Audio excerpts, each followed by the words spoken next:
Assalamualaikum warahmatullahi wabarakatuh. Alhamdulillah hamdan katsiran tayyiban mubarakan fihi kama yuhibbu rabbuna wa yardah. Asyhadu an la ilaha illallah wahdahu la syarika lah wa asyhadu anna Muhammadan abduhu wa rasuluh sallallahu alaihi wa sallama tasliman mazidah. Alhamdulillah, kita bersyukur kepada Allah Subhanahu wa taala atas nikmat yang Allah berikan kepada kita semua, sehingga pada subuh kali ini kita bisa bermuwajahah, bertatap muka untuk sama-sama kita mengkaji ilmu yang telah Allah Subhanahu wa taala berikan kepada kita semua. Mudah-mudahan dengan kita mengkaji Al-Quran dan Sunnah, kita semakin dekat dengan Allah Subhanahu wa ta'ala. Karena buah daripada ilmu yang bermanfaat itu adalah al-khusyah. Kita semakin takut kepada Allah.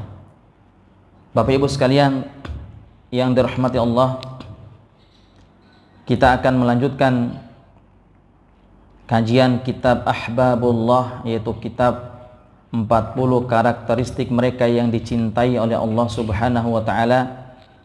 Kita masih membicarakan tentang kelompok yang mendapatkan kecintaan dari Allah adalah mereka yang saling mencintai karena Allah.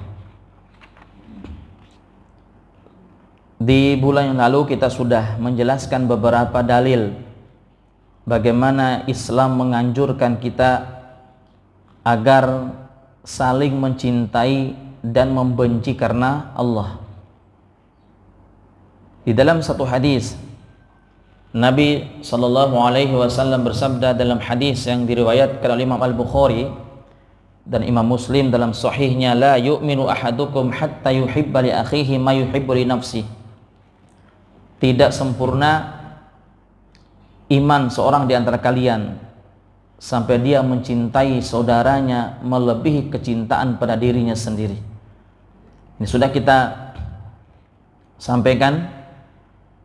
Terus bagaimana kiat-kiat supaya kita bisa saling menjaga ukhuwah di antara kita, menjaga tali persaudaraan di antara kita. Bapak Ibu sekalian yang dirahmati Allah, kalau kita buka dalil-dalil baik dari Al-Quran maupun dari Sunnah Nabi SAW, sedikit kita menyinggung bahwa Allah selalu menggandengkan antara ketakwaan kita kepada Allah dengan ukhuwah Islamiyah. Sebagaimana di dalam surah Al-Anfal, Allah Subhanahu wa taala berfirman di ayat yang pertama, yas'alunaka 'anil anfal. Mereka bertanya kepada kamu, Muhammad, anil anfal, tentang harta rampasan perang. Qulil anfalu lillahi war rasul. Katakanlah bahwa harta rampasan perang itu milik Allah dan Rasulnya. Nah, mulai ayat sini, fattaqullaha wa aslihu dzata bainikum. Bertakwalah kalian semua kepada Allah, wa aslihu dzata bainikum, dan perbaikilah tali ukhuwah Islamiyah di antara kalian.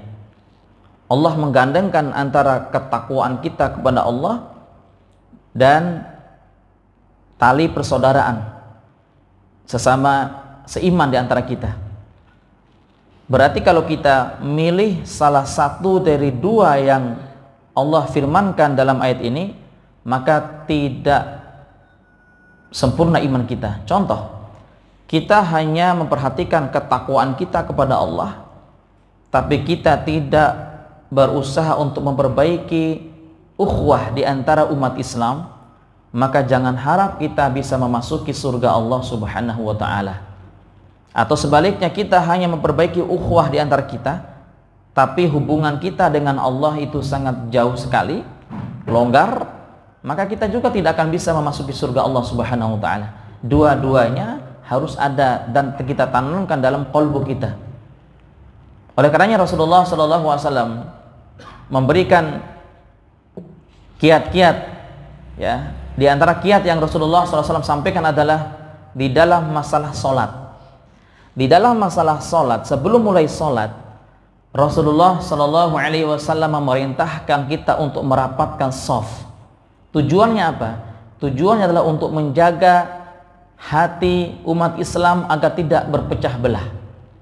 Nabi SAW bersabda dari hadis Ibnu Umar radhiyallahu anhuma. Hadis ini diriwayatkan oleh Imam Abu Daud, disahihkan oleh Syekh Albani rahimahullahu taala. Apa kata Rasulullah? Aqimus sufufa wa hadhu bainal manaqib suddul khulal. Aqimu as-sufuf wa hadhu bainal manaqib suddul khulal. Kata Rasulullah, tegakkanlah barisan-barisan saf-saf kalian ketika mau salat. Wa hadhu bainal manaqib suddul khulal. Dan ratakanlah pundak-pundak kalian, wasuddul khalal, dan tutuplah celah-celah yang kosong. Berarti tutup, perintah Nabi adalah disuruh tutup celah-celah yang kosong.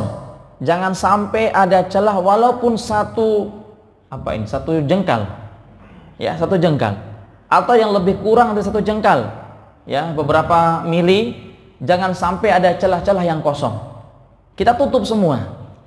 Tujuannya apa? Bapak Ibu sekalian dirahmati Allah, Nabi SAW mengatakan, wala tadharu furujatin lisyaitan. Jangan sekali-kali kalian membiarkan ada celah-celah itu untuk dimasukin oleh syaitan. Kalau ada celah-celah, berarti syaitan masuk ke dalam soft. Kalau orang-orang liberal itu berpemahaman apa? Biarkan saja setan itu masuk ke saf kita, ikut sholat bersama kita. Pernah dengar nggak? Nah, ini orang kerasukan setan, ini orang, ya, banyak jinnya, ya. Justru Nabi memerintahkan kita jangan sampai ada setan masuk ke saf kita. Kenapa? Karena kalau setan ada di tengah-tengah kita ketika sedang sholat, maka setan akan berkata kepada kita, udhkur kada wa kada, wahai fulan, ingatlah utangmu banyak, gitu kan. Ingatlah masalahmu sangat numpuk. Ingatlah ini dan itu. Akhirnya kita tidak bisa khusyuk di dalam sholat beribadah kepada Allah Subhanahu wa taala. Kita dikacaukan pikiran kita sehingga tidak bisa beribadah dengan khusyuk. Subhanallah. Itulah pernah terjadi pada zaman sahabat yang mulia Ali bin Abi Thalib radhiyallahu anhu. Suatu hari Ali bin Abi Thalib diperintahkan Rasulullah SAW untuk sholat 2 rakaat dengan khusyuk. Wahai Ali, saya mau ngetes bagaimana kehusyuan kamu dalam melaksanakan sholat kepada Allah, beribadah kepada Allah. Apa kata Rasulullah? Apa kata Imam Ali bin Abi Thalib? Kalau saya khusyuk, saya mendapatkan apa ya Rasulullah? Saya akan kasih hadiah, kata Rasulullah. Begitu Ali bin Abi Thalib sholat 2 rakaat, pas di tasyahud yang terakhir, tiba-tiba datang syaitan, uzkur kada wa kada, kata syaitan. Lalu syaitan berkata, ingatlah ini, ingatlah itu. Kemudian Ali bin Abi Thalib tiba-tiba keingat seperti ini, kalau saya khusyuk, saya dapat apa ya dari Nabi, gitu kan. Akhirnya Rasulullah SAW bertanya kepada Ali setelah sholat, wahai Ali, gimana, kamu khusyuk gak sholat kamu? Apa kata Ali bin Abi Thalib? Tidak ya Rasulullah.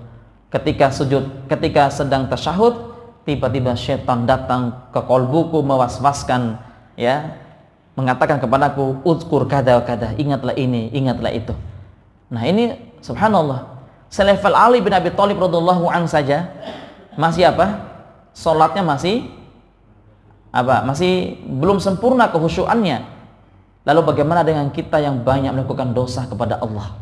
Hati kita penuh dengan kemaksiatan kepada Allah, lisan kita penuh dengan celaan-celaan kepada manusia, telinga kita suka mendengarkan musik-musik yang diharamkan oleh Allah, tangan kita, kaki kita, sampai hati kita ini banyak bermaksiat kepada Allah Rabbul Izzatil Jalalah. Maka bagaimana mungkin kita bisa khusyuk dalam beribadah kepada Allah?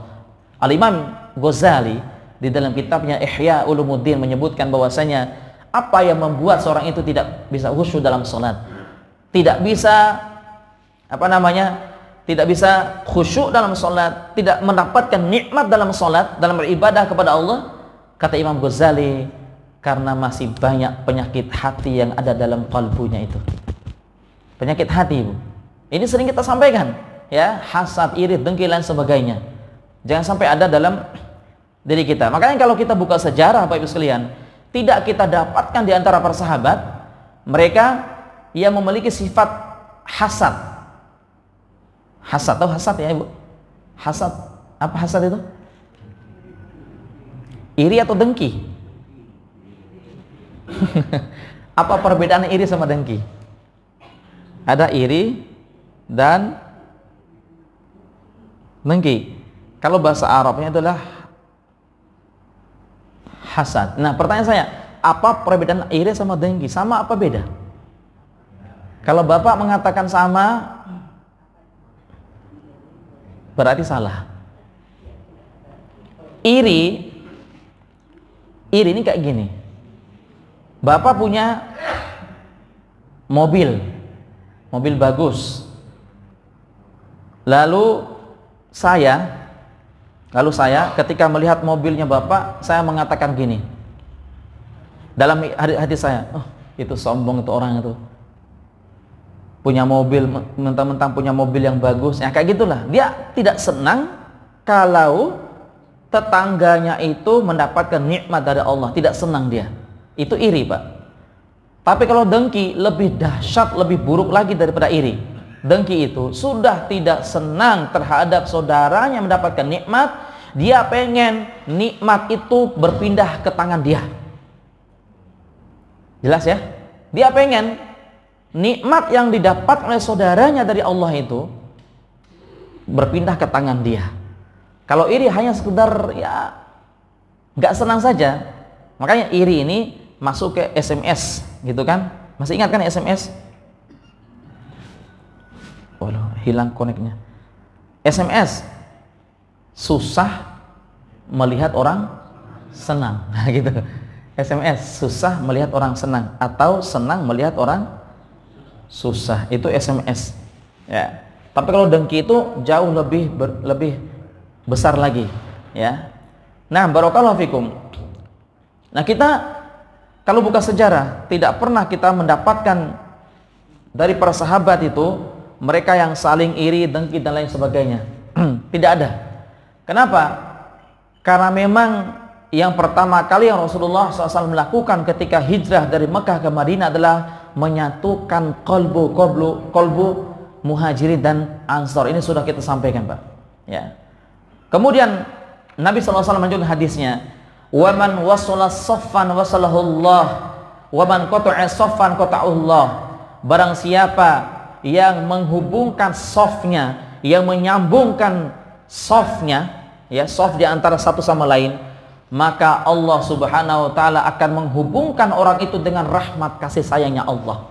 Namun sebaliknya, waman qata'a saffan qata'ullah. Barang siapa yang memutus saf, ya, membuat celah-celah saf, tidak mau merapatkan saf, maka Allah akan memutuskan rahmat kasih sayang kepada orang itu. Ancaman dari Nabi SAW. Dan alhamdulillah, salah satu nikmat yang terbesar yang Allah berikan kepada jamaah al-muttaqin adalah safnya sudah rapat dan luar biasa. Masya Allah. Semoga Allah menjaga kita semua, insya Allah. Dan yang paling besar apa? Kita mendapatkan rahmat dari Allah Jalla Jalaluhu karena kita merapatkan shaf. Tidak ada yang meninggal karena merapatkan shaf, Pak. Tidak ada yang sakit karena merapatkan shaf. Jika ada yang merapatkan shaf, jika ada yang meninggal atau sakit karena merapatkan shaf, berarti itu bukan karena merapatkan shaf, mungkin dia sakit dari rumahnya. Paham ya sampai sini, Pak? Jangan sampai iblis berhasil memisahkan qalbu kita semua. Nauzubillah min dzalik. Kemudian Nabi SAW memerintahkan juga apa? Supaya kita saling mencintai karena Allah, ya. Masih hadis tentang merapatkan shaf. La tasawwunna sufufakum aw la yukhalifanna Allahu baina wujuhikum. Nauzubillah min dzalik, kata Rasulullah SAW. Sungguh hendaklah kalian meratakan shaf-shaf kalian. Dan jika tidak, maka Allah akan menimbulkan perselisihan di antara hati-hati kalian umat Islam. Subhanallah, ini ancaman dari Nabi SAW yang tidak merapatkan shaf ya. Kemudian ada beberapa hadis dari Nabi SAW juga yang menjelaskan tentang bagaimana kita berusaha untuk mencintai dan menyayangi karena Allah Subhanahu wa ta'ala. Keagungan daripada mencintai karena Allah di dalam kitabnya halaman 324 ada beberapa keutamaan. Yang pertama, bahwa cinta karena Allah adalah ciri kesempurnaan iman seorang. Sudah kita sampaikan dulu ya, bahwa yang pertama, mencintai karena Allah adalah ciri kesempurnaan iman. Berarti sebaliknya, kalau kita tidak mencintai karena Allah, berarti iman kita belum belum sempurna. Sebagaimana hadis yang sahih diriwayatkan oleh Imam Al-Bukhari dan Imam Muslim tadi kita sampaikan, la yu'minu ahadukum hatta yuhibba li akhihi ma yuhibbu li nafsihi. Tidak sempurna iman seorang di antara kalian ya sampai kalian mencintai saudaranya melebihi kecintaan kepada dirinya sendiri. Allahu Akbar. Dia mencintai saudaranya melebihi kecintaan pada dirinya sendiri. Itu baru sempurna keimanan seorang. Ya. Contoh dalam realita hari ini. Contoh, Pak. Contoh ya. Kita punya uang berapa, Pak? 100.000. 100.000. Lalu mau dipinjam sama orang, sama saudara kita yang sangat membutuhkan untuk membeli beras. Tapi kita 100.000 hanya buat beli ikan saja. Beras sudah ada, sayur sudah ada, cuman gak ada ikan. Tapi saudara kita ini gak punya beras sama sekali dan sangat membutuhkan uang 100.000. Nah, disinilah Allah ingin menguji keimanan kita, Bapak Ibu sekalian. Datang saudara kita, Bu, pinjam uang 100.000. Waduh, saya mau beli ikan ini, bagi dua ya, masing-masing 50. Yang saya butuhkan 100, kata tetangganya. Ya kan? Nah, bagaimana sikap kita? Apakah tetap bagi dua atau kita kasih ke yang lain itu?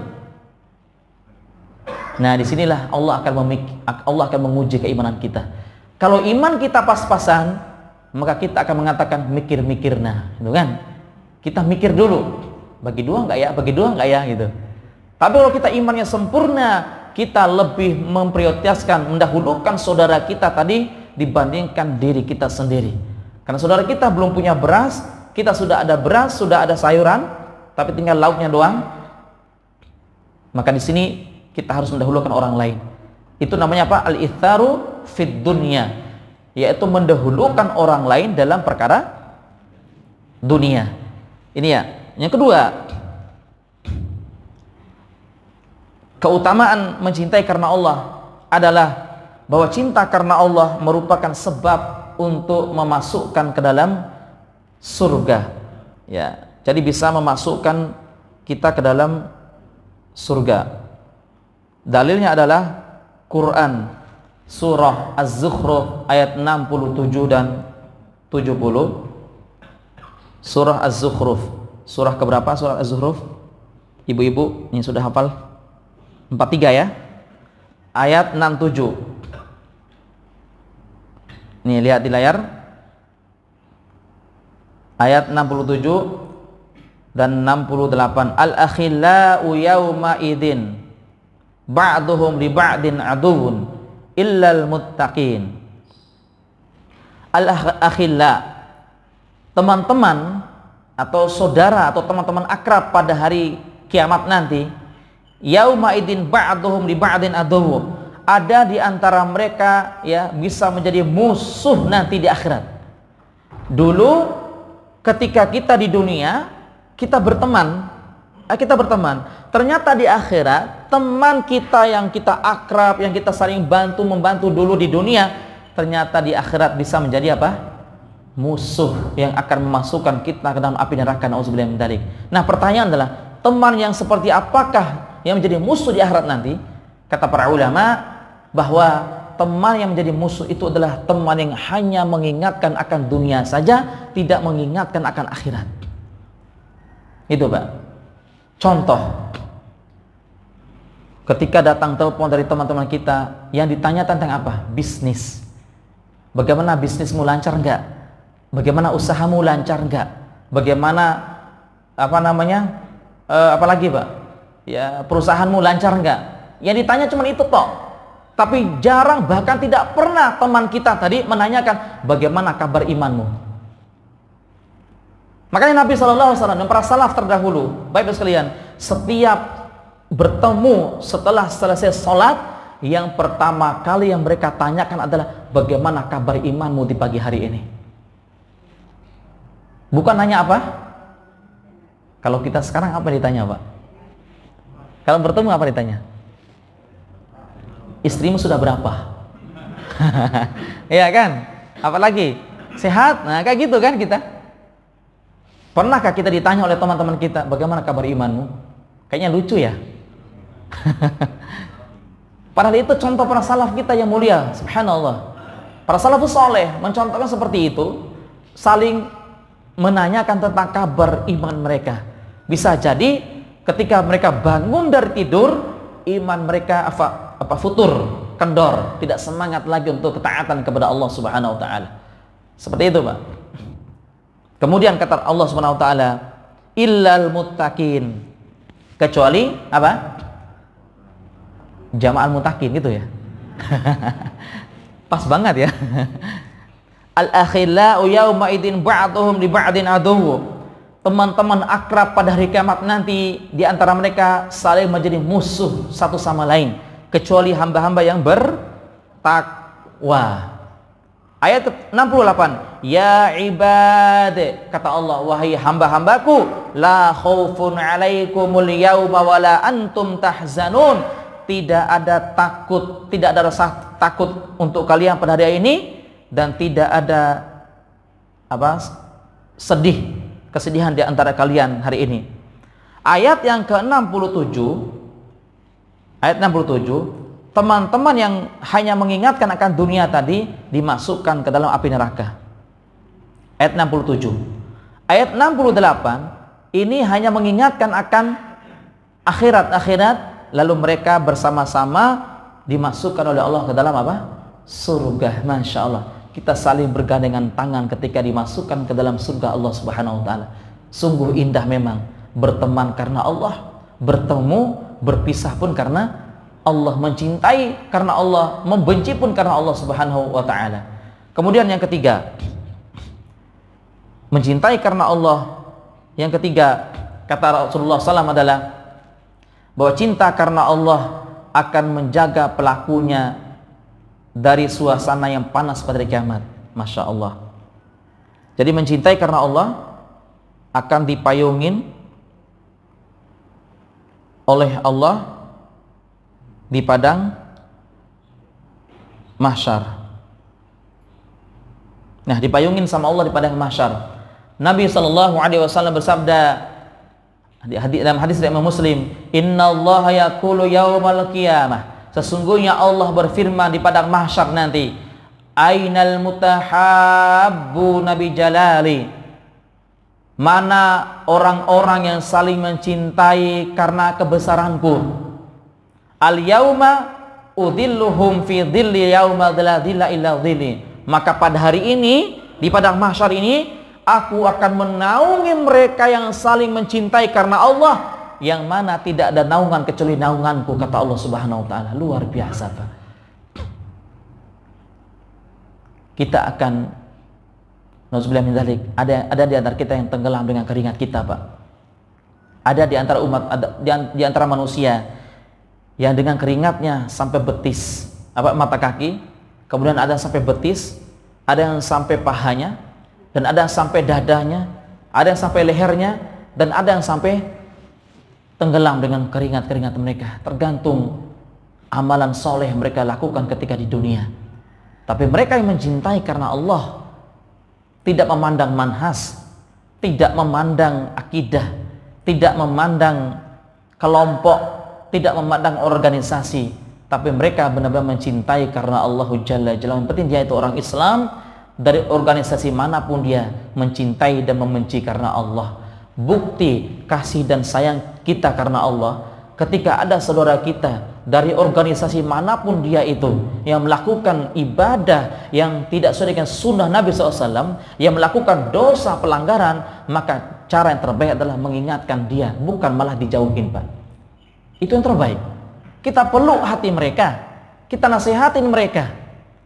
Maka sungguh indah kalau kita benar-benar mencintai karena Allah Jalla Jalaluh. Kita tidak akan senang kalau saudara kita terjerumus dalam perbuatan apa? Maksiat. Kita tidak ridho kalau teman-teman kita melakukan pelanggaran kepada Allah.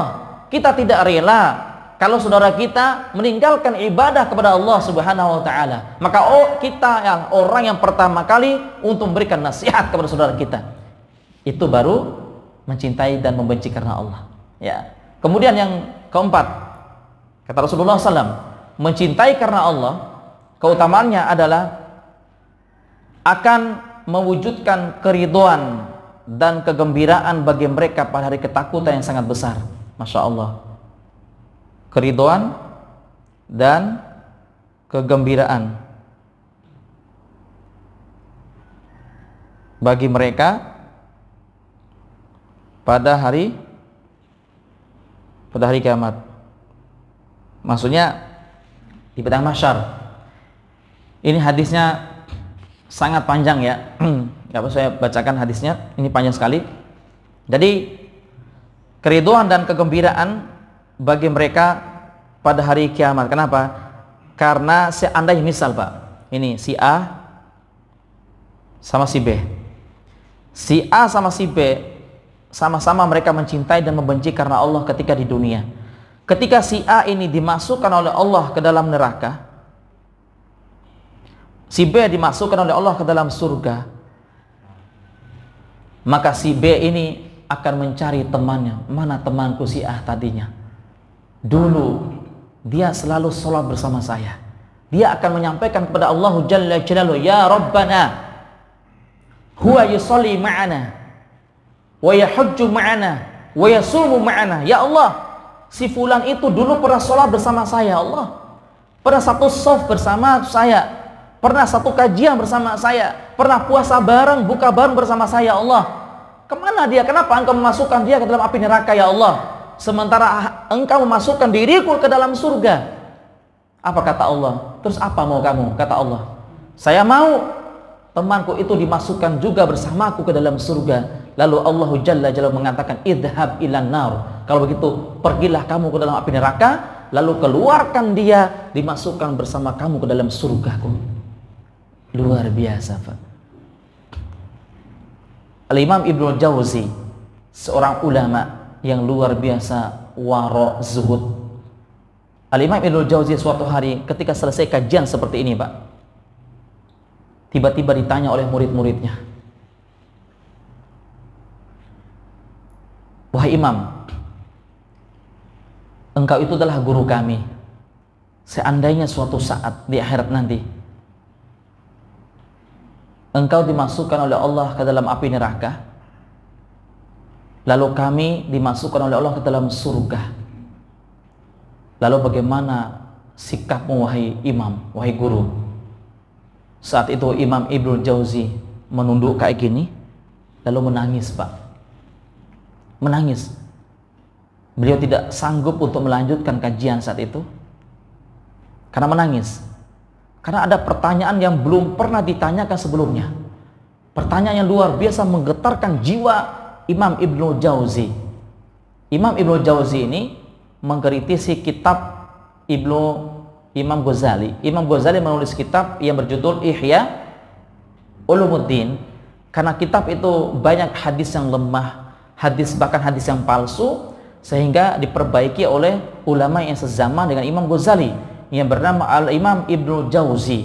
Imam Ibnu Jauzi rahimahullah ta'ala menulis kitab Minhajul Qasidin. Ada 2 jilid. Karena panjang kitab itu, hanya diringkas oleh Al-Imam Ibnu Qudamah di dalam kitab Mukhtasar Minhajul Qasidin. Kalau Bapak Ibu ingin membaca intisari daripada ajaran Al-Imam Ghazali, yaitu dari kitab Ihya Ulumuddin, baca kitab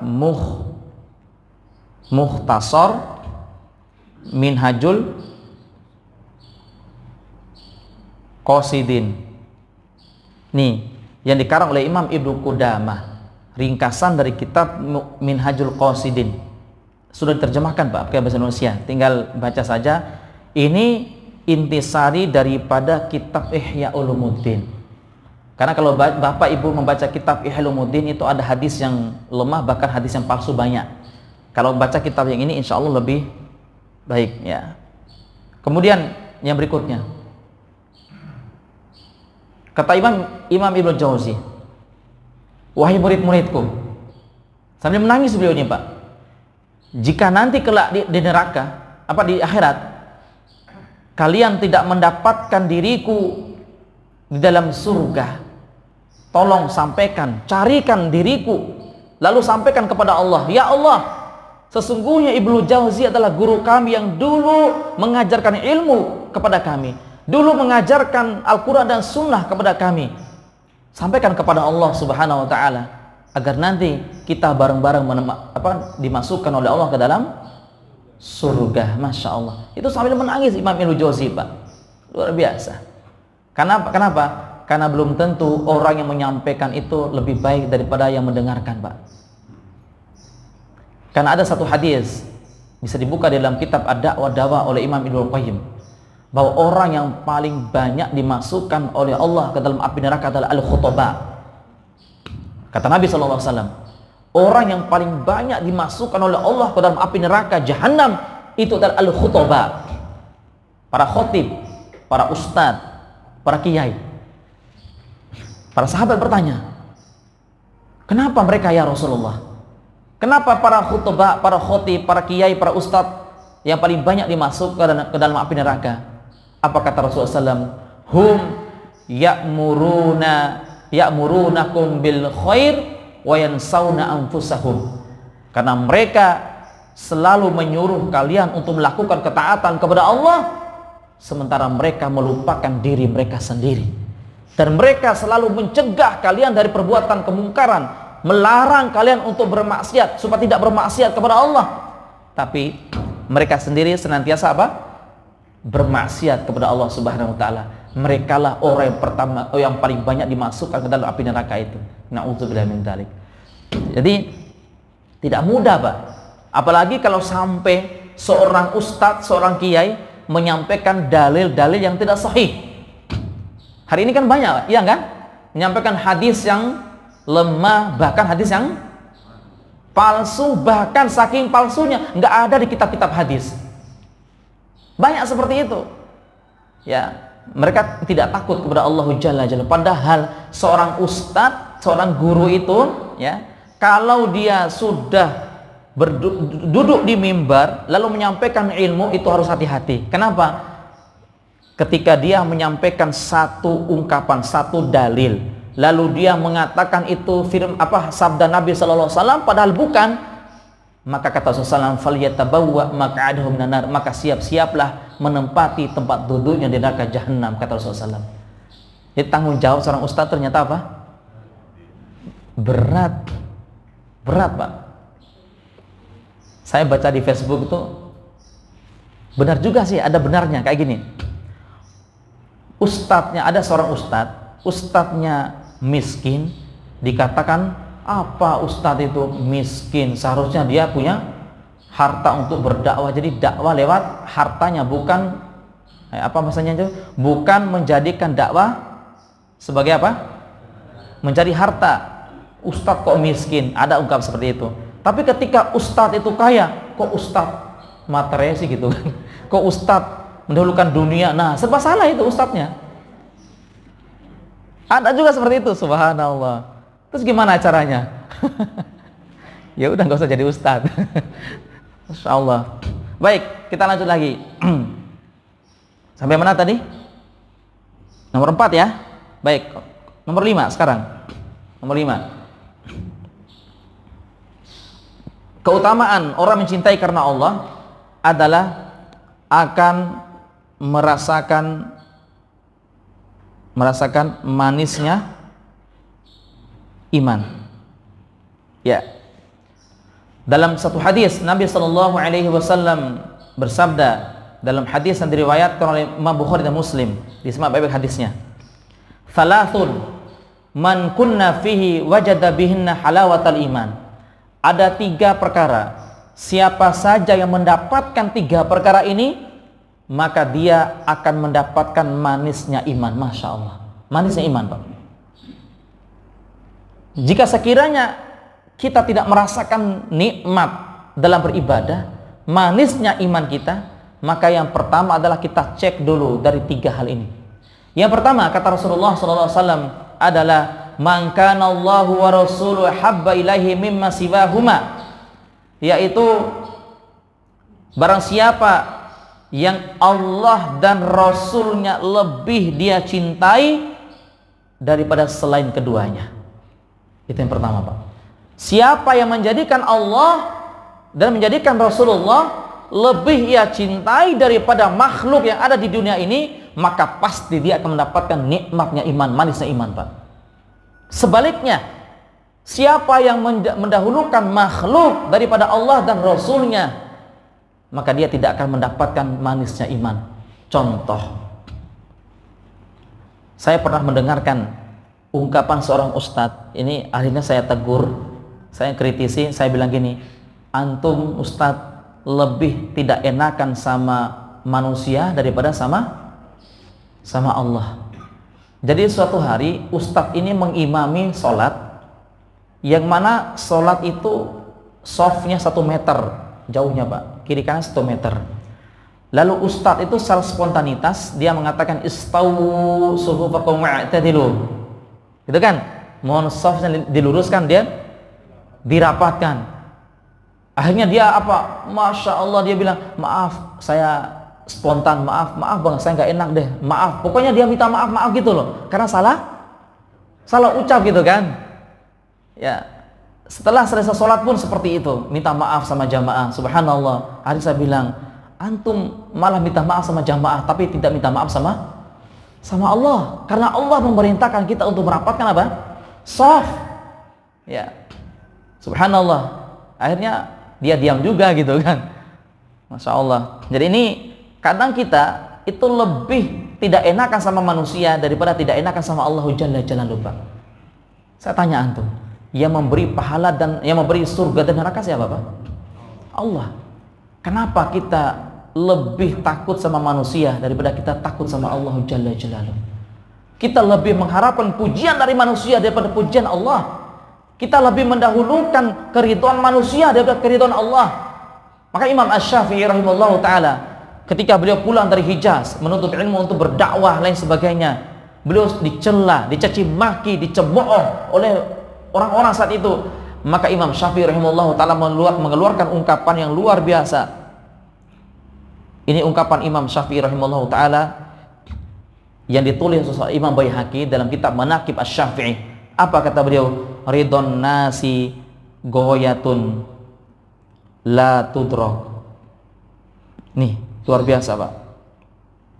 Imam Syafi'i mengatakan mencari ridho manusia adalah suatu tujuan yang tidak akan pernah tercapai. Masya Allah. Mencari ridho manusia adalah suatu tujuan yang tidak akan pernah tercapai.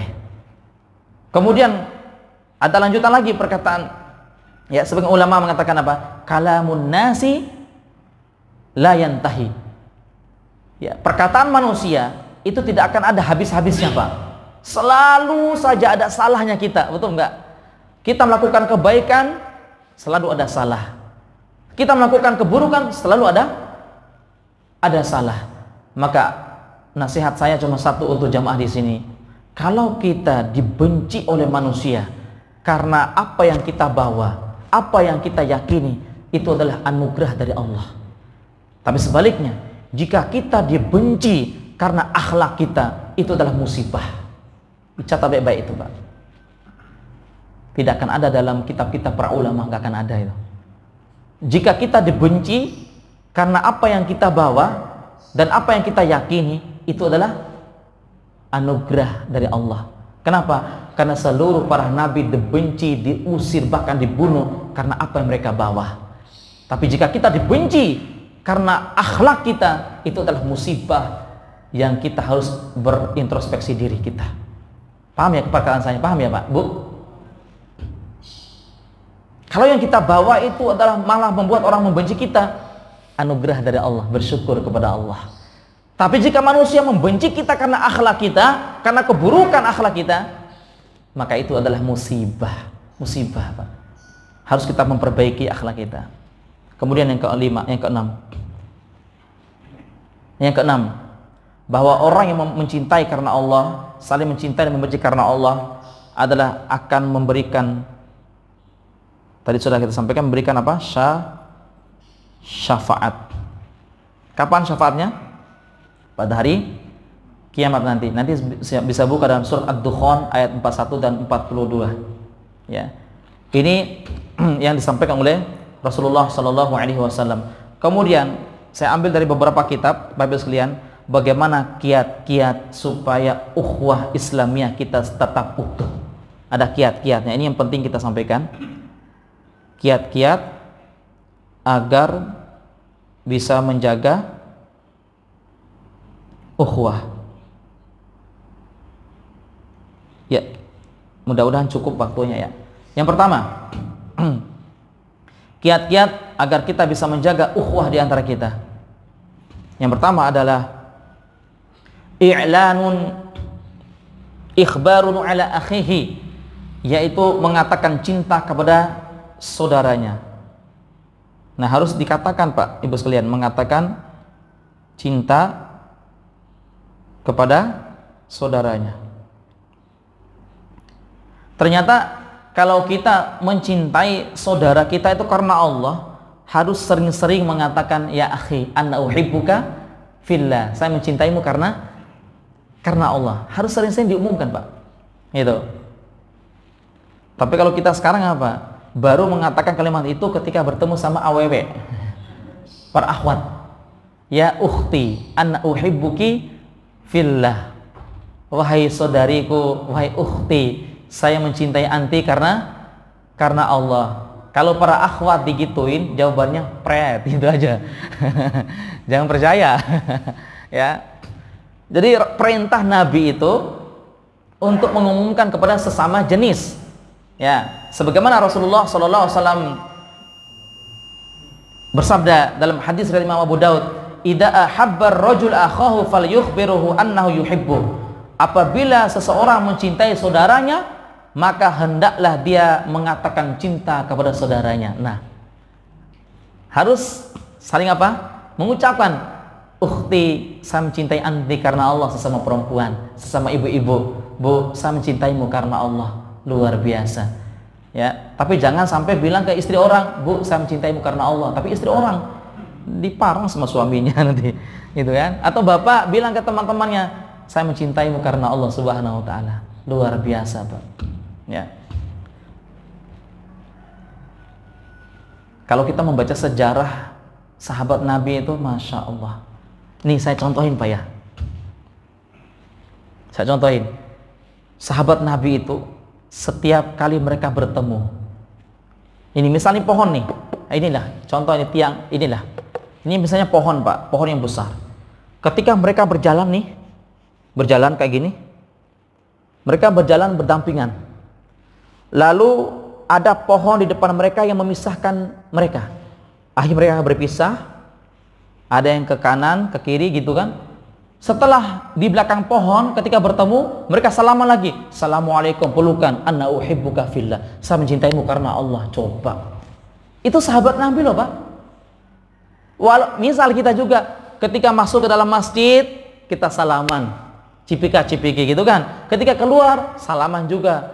Ya, ketika teman kita udah keluar duluan, duduk di depan, ketemu, salaman juga. Assalamualaikum. Masya Allah, rontok semua dosa-dosa kita itu, Pak. Apalagi disertai, Pak, saya mencintaimu karena Allah. Luar biasa. Dipayungin sama Allah Jalla Jalla di padang mahsyar nanti, Pak. Ya. Kadang ada orang nggak paham.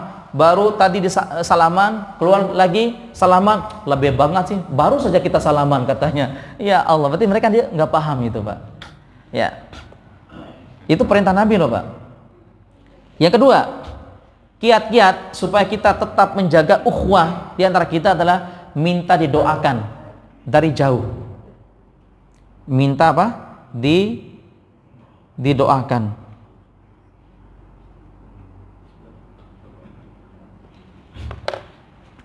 Sekarang gampang kan? Ada WA, ada SMS, bisa. Akhi, doain saya ya, semoga saya tetap istiqomah di atas sunnah. Gitu Pak. Jangan sedih-sedih minta doa, doain saya semoga saya jadi pengusaha sukses. Pertama kali kita minta agar didoakan agar Allah Subhanahu wa taala memberikan keistiqomahan kepada kita. Kenapa Pak? Kata Ibnu Taimiyah rahimahullahu taala bahwasanya inna a'dhama karamatillahi jalla wa ala hiya luzumul istiqamah. Masya Allah. Ada seorang ulama yang bernama Syekhul Islam Ibnu Taimiyah rahimahullah, gurunya Ibnu Katsir, gurunya Ibnu Qayyim. Apa kata beliau? Inna a'dhama karamatillahi jalla wa ala luzumul istiqamah. Sesungguhnya karamah Allah yang terbesar yang Allah berikan kepada seorang muslim adalah ketika dia bisa istiqomah di atas ketaatan kepada Allah. Coba. Ternyata karamah yang terbesar itu bukan bisa berjalan di atas air, bukan bisa terbang, bukan bisa kebal dari ilmu, dari besi. Ternyata itu bukan karamah itu. Tapi karamah yang terbesar itu ketika Allah memberikan hidayah kepada kita agar bisa beristiqomah di atas Islam dan sunnah. Masya Allah. Itu baru karamah yang terbesar. Makanya para ulama terdahulu selalu berdoa apa? Ya Allah, berikan keistiqomahan kepada hamba ya Allah. Mereka juga sampaikan kepada teman-temannya, doain saya, semoga saya bisa istiqomah. Dan kita pun Bapak Ibu sekalian, nih, saya kasih tahu Pak Ibu sekalian, kalau doa kita mau dikabulkan sama Allah, caranya gampang banget, paling mudah. Kalau kita ingin doanya dikabulkan sama Allah, caranya adalah kita sebelum kita meminta hajat kita, meminta kebutuhan kita kepada Allah, yang pertama kali adalah kita doakan saudara kita terlebih dahulu tanpa sepengetahuan dia. Ngerti nggak Ibu?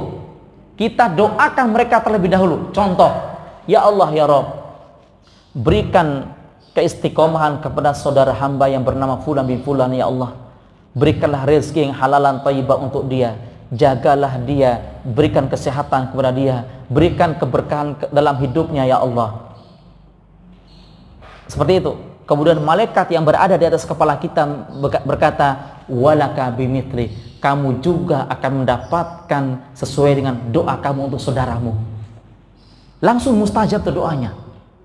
Pernah nggak ibu-ibu lakukan seperti itu atau jarang? Atau belum pernah? Kenapa belum Pak, Bu? Karena belum tahu ya? Ya udah, setelah kajian doakan itu, doakan saya, ya. Semoga selalu sehat agar kita bisa sama-sama mengajarkan ilmu insya Allah, ya. Jadi itu caranya Pak. Jadi kita doakan orang lain dulu, baru kita meminta hajat kita. Kenapa? Kalau kita meminta langsung kebutuhan kita, belum tentu mustajab Pak. Belum tentu diterima oleh Allah Subhanahu Wa Taala. Ya Allah, berikan keistiqomahan hamba, belum tentu diterima sama Allah. Tapi kalau kita mendoakan saudara kita, mendoakan kebaikan-kebaikan untuk saudara kita, maka apa yang kita doakan itulah yang kita dapatkan dari Allah Jalla Jalla dan langsung mustajab. Itu kuncinya. Nah, kita sudah tahu kan kuncinya, tinggal dipraktekkan saja. Ketika setiap berdoa, doa seperti itu. Contoh lagi, kalau Bapak Ibu tidak mau mendoakan saudaranya, ya udah doakan terlebih dahulu orang tua kita. Ya Allah, ampunkanlah dosa mereka ya Allah. Apa yang kita doakan, otomatis dosa kita juga diampunkan sama Allah Jalla Jalaluhu. Ya Allah, berikan keberkahan untuk orang tua hamba ya Allah. Apa yang kita doakan untuk orang tua, itu juga kita dapatkan saat itu juga insya Allah. Ya Allah, panjangkanlah umur untuk kepada orang tua hamba dalam ketaatan kepadamu. Kita juga mendapatkan seperti itu Pak. Kalau kita nggak mau mendoakan saudara kita. Yang ketiga,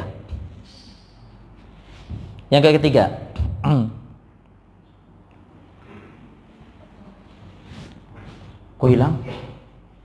Yang ketiga adalah, kata para ulama, bila berjumpa,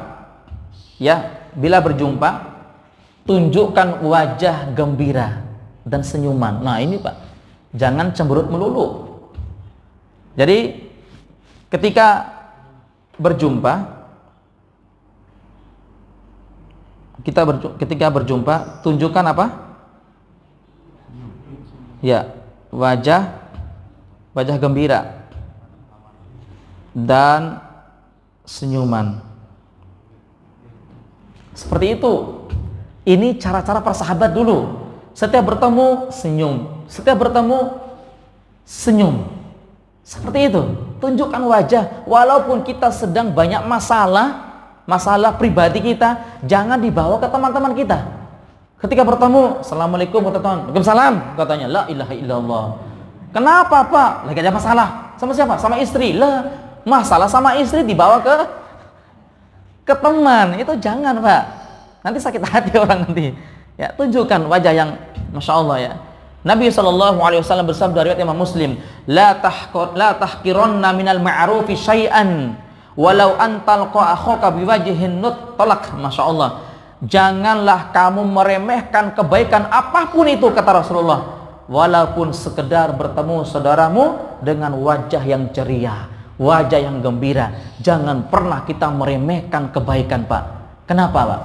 Kata para ulama, demi Allah, kalau kita meremehkan kebaikan, itu kita tidak tahu kebaikan yang manakah yang mengantarkan kita ke dalam surga Allah Subhanahu wa Ta'ala. Bisa jadi kebaikan yang kita remehkan itulah yang mengantarkan kita ke dalam surga. Maaf Pak, sholat kita belum tentu diterima sama Allah. Puasa belum tentu diterima sama Allah. Zakat belum tentu diterima sama Allah. Bisa jadi dengan kita menyebarkan senyuman, itulah yang mengantarkan kita ke dalam jannah Allah Subhanahu wa Ta'ala. Dan jangan pelit untuk senyum Pak.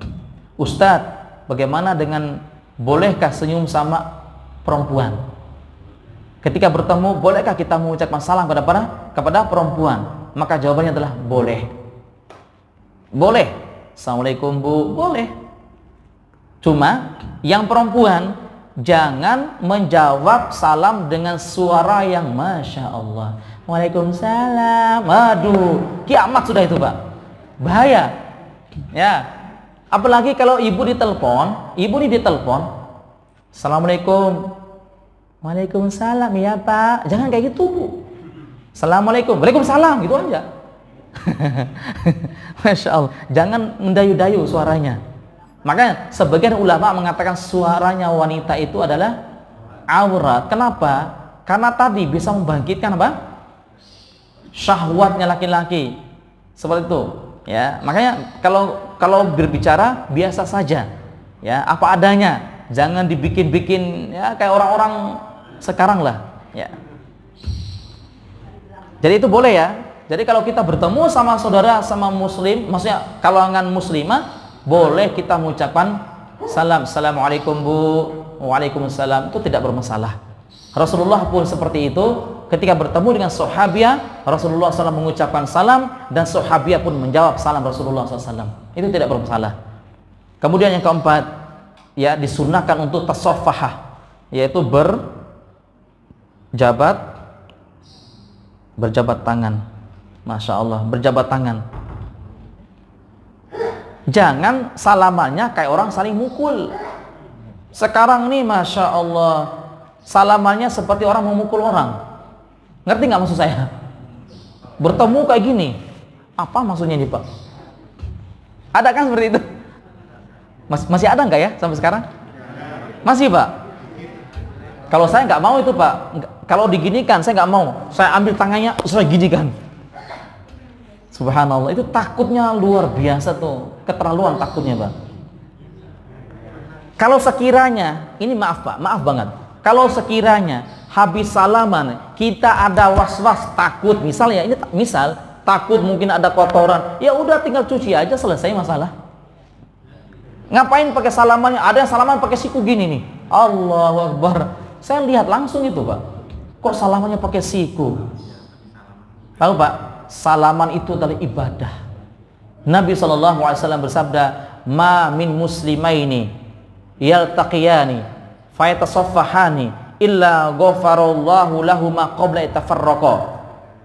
Nabi SAW bersabda dalam riwayat Imam At-Tirmidzi, hadis sahih, tidaklah kedua orang muslim bertemu lalu mereka bersalaman, berjabat tangan, kecuali dosa-dosa mereka berdua itu rontok semua sebelum mereka berpisah. Allah, luar biasa. Langsung rontok semua dosa-dosa itu, Pak. Dosa mereka rontok, dosa yang kita ajak salaman juga rontok juga saat itu sebelum mereka berpisah. Masya Allah. Apalagi ditambah dengan apa? Pelukan, itu luar biasa. Inilah dicontoh oleh para sahabat-sahabat terdahulu. Mereka tidak pelit dengan salaman. Ya. Walaupun itu orang non-muslim, tidak bermasalah salaman. Ya, Ustadz, bukankah orang non-muslim itu telah najis? Betul, di dalam Al-Quran surah At-Taubah, innamal musyrikuna najas. Hanya saja orang-orang musyrik itu adalah najis. Mayoritas para ulama menafsirkan najis yang dimaksud adalah bukan najis fisiknya, tapi najis keyakinannya. Itu maksudnya. Keyakinan orang-orang non-muslim itu adalah yang najis. Kalau orangnya tidak bermasalah kita salaman, kecuali habis dia memandikan jenazah, memandikan apa namanya? Anjing. Lalu kita lihat, udah nggak usah salaman. Seperti itu. Tapi selama dia mungkin ini, ya udah ketemu udah salaman. Seperti itu, ya. Wallahu a'lam bishawab. Insyaallah bulan depan kita akan lanjut lagi golongan yang ke-20, yaitu orang-orang yang selalu